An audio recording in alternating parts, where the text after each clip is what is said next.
Salut, c'est Abdel et dans cette vidéo les amis, je vais vous parler des 3 erreurs à ne surtout pas faire avec votre argent parce qu'elles peuvent vraiment vous mettre dans la galère. D'ailleurs, ces 3 erreurs financières sont très fréquentes et il y a énormément de personnes qui les font sans même s'en rendre compte et malheureusement ces erreurs les maintiennent dans un stress permanent et les empêchent de construire leur liberté financière. Donc restez jusqu'à la fin de cette vidéo les amis pour ne rien rater parce qu'en plus de partager avec vous ces 3 grosses erreurs que j'ai moi-même faites, je vais vous montrer comment les éviter pour que vous puissiez prendre le contrôle de votre argent et pour que vous puissiez vivre votre vie sereinement. Mais juste avant de commencer, j'ouvre une petite parenthèse pour présenter ma chaîne à tous ceux qui la découvrent pour la première fois, puisque j'ai déjà fait pas mal de vidéos qui offrent plein d'astuces et énormément de conseils de bon sens. Et je fais aussi de nouvelles vidéos très intéressantes pour enrichir vos connaissances et pour vous inciter à développer vos compétences. Ici, on parle d'éducation financière, de développement personnel, mais aussi d'histoires vraies de personnes qui ont réussi en partant de rien. En gros, le but est de vous inspirer et de vous montrer que c'est tout à fait possible pour vous aussi de réussir en partant de rien. Donc n'hésitez pas à vous abonner si c'est la première fois que vous regardez une vidéo sur Elite Proactive et n'oubliez pas d'appuyer sur la cloche pour les notifications pour être sûr de ne pas manquer mes prochaines vidéos. Et si vous aimez celle-ci les amis, merci de cliquer sur le petit pouce, ça ne vous coûte rien, ça m'aide à faire connaître la chaîne et ça fait plaisir à YouTube. Revenons aux 3 erreurs que j'aurais moi-même aimé connaître il y a très longtemps et qui m'auraient évité de perdre beaucoup d'argent inutilement. D'ailleurs, je pense que si vous travaillez dur pour gagner votre pain, mais qu'à la fin de chaque mois, vous ne savez même pas où est passé votre salaire, alors vous faites forcément une de ces 3 erreurs ou peut-être même que vous faites les 3 en même temps. Et si c'est le cas, alors pas de panique parce que moi-même j'étais dans cette situation et je sais très bien de quoi je parle. Moi aussi je bossais très dur et pourtant j'avais l'impression que mon argent s'évaporait ou qu'il disparaissait comme par magie. Et franchement c'est très frustrant parce qu'on a l'impression de bien faire les choses alors qu'en réalité on fait rien du tout. Donc maintenant que c'est dit, rentrons dans le vif du sujet sans plus tarder et je vais commencer par la première erreur à ne surtout pas faire avec son argent et il s'agit de vivre au-dessus de ses moyens. Et en vrai, c'est une très grosse erreur et je dirais même un grand piège dans lequel il y a beaucoup de gens qui tombent facilement sans même s'en rendre compte.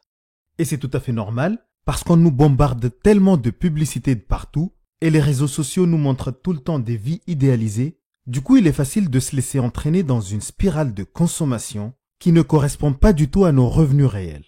Mais puisqu'on n'a pas envie de se priver et qu'on veut tous profiter de la vie, surtout quand on commence à bien gagner sa vie, alors on se laisse aller et ça commence souvent par des achats récompenses par exemple, ensuite ça s'enchaîne avec des petits crédits et on essaie de faire en sorte d'avoir un style de vie un peu tendance qui est influencé par les réseaux sociaux et on pense vraiment que l'argent va toujours couler à flot jusqu'au jour où ce n'est plus le cas.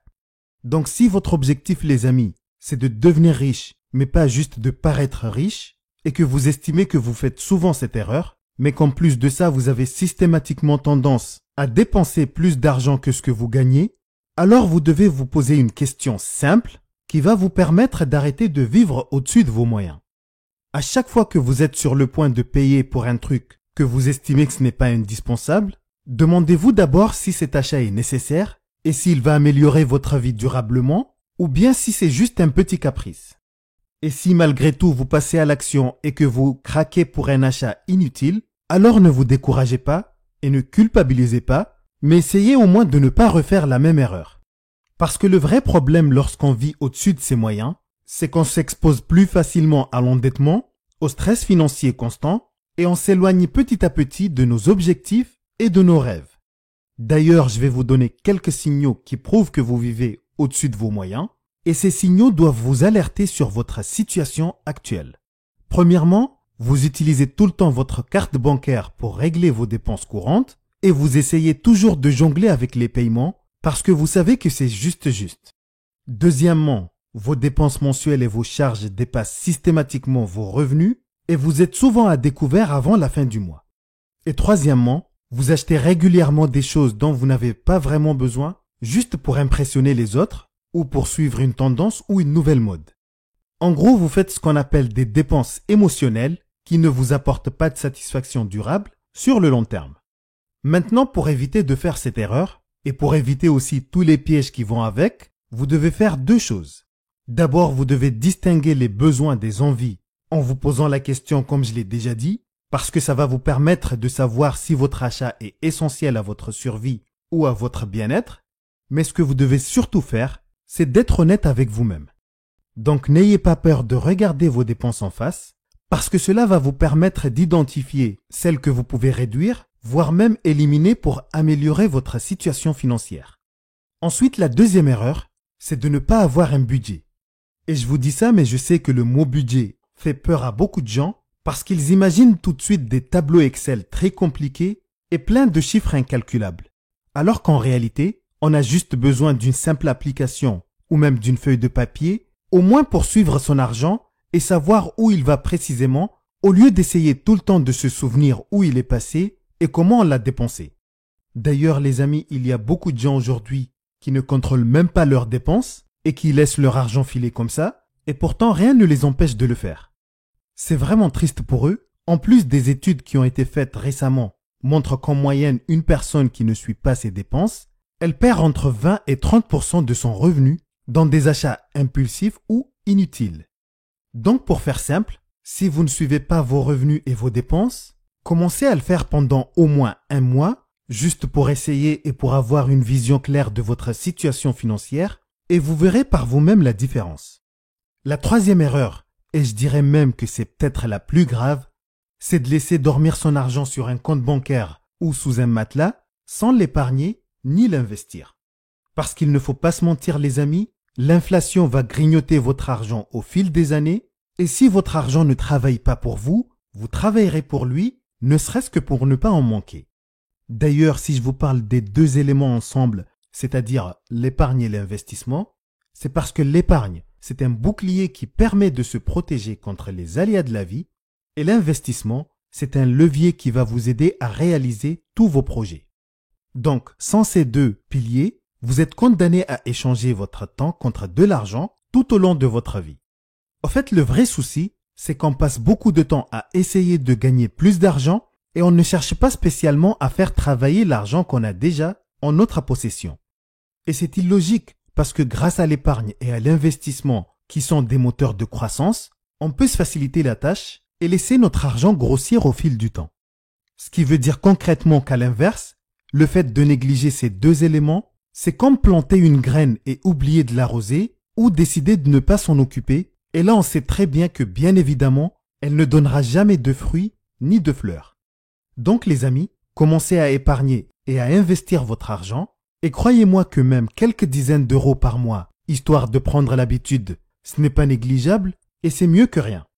Mais avant tout, et comme je le répète tout le temps, faites des efforts pour apprendre au moins les bases, renseignez-vous et surtout ne mettez pas tous vos œufs dans le même panier. Parce qu'aujourd'hui, il existe pas mal de solutions qui sont accessibles à tous les budgets, mais cela ne veut pas dire qu'il faut foncer tête baissée. Donc si le sujet vous intéresse et que vous voulez creuser un peu plus, mais que vous ne savez pas par où commencer, vous trouverez quelques liens dans la description. Maintenant qu'on a vu les 3 erreurs à ne jamais faire avec votre argent, je vais vous offrir un petit bonus assez intéressant, parce que c'est une erreur que beaucoup de personnes n'imaginent même pas que c'en est une, puisque très peu de gens en parlent souvent. Et il s'agit ici d'ignorer l'importance du développement personnel dans la gestion de ses finances. En vrai, lorsqu'il s'agit de finances personnelles, on parle souvent de chiffres, de budget et d'investissement sans vraiment parler de l'élément essentiel. Et si je vous dis ça, c'est parce qu'en réalité, la gestion de l'argent est profondément liée à votre état d'esprit, à vos croyances et à votre développement personnel. Du coup, le fait d'ignorer cet aspect, c'est comme si on essayait de construire une maison sur des fondations fragiles. Et le lien entre le développement personnel et la gestion des finances peut se justifier facilement, tout simplement parce que vos émotions, vos peurs et vos habitudes inconscientes peuvent avoir un impact énorme sur vos décisions financières. Ce qui veut dire en d'autres termes que si vous avez une relation toxique avec l'argent, ou bien si vous êtes constamment dans la peur du manque, ou même si vous manquez de confiance en vous, alors il sera difficile de mettre en place une gestion financière saine et durable. Donc les amis, je vous invite à commencer dès aujourd'hui à intégrer le développement personnel dans votre gestion financière, d'abord en travaillant sur vos croyances limitantes concernant l'argent pour identifier les pensées négatives que vous avez sur l'argent et pour faire en sorte aussi de les éliminer. Ensuite, vous devez vous fixer des objectifs clairs et motivants et essayer de visualiser la vie que vous souhaitez créer tout en réfléchissant à comment l'argent peut vous aider à y parvenir. Ensuite, vous devez investir en vous, par exemple en lisant des livres de développement personnel ou en suivant des formations et surtout en vous entourant de personnes inspirantes. Ensuite, ce qui n'est pas négligeable non plus, c'est de pratiquer aussi la gratitude en appréciant ce que vous avez déjà parce que cela va vous aider à ne pas tomber dans une mentalité de manque constant.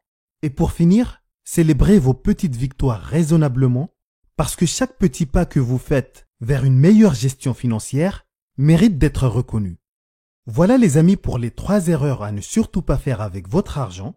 Et comme je l'ai déjà dit, ce sont des erreurs que j'ai fait moi-même pendant très longtemps et qui empêchent aujourd'hui des millions de personnes à travers le monde d'avoir une vie financière assez stable.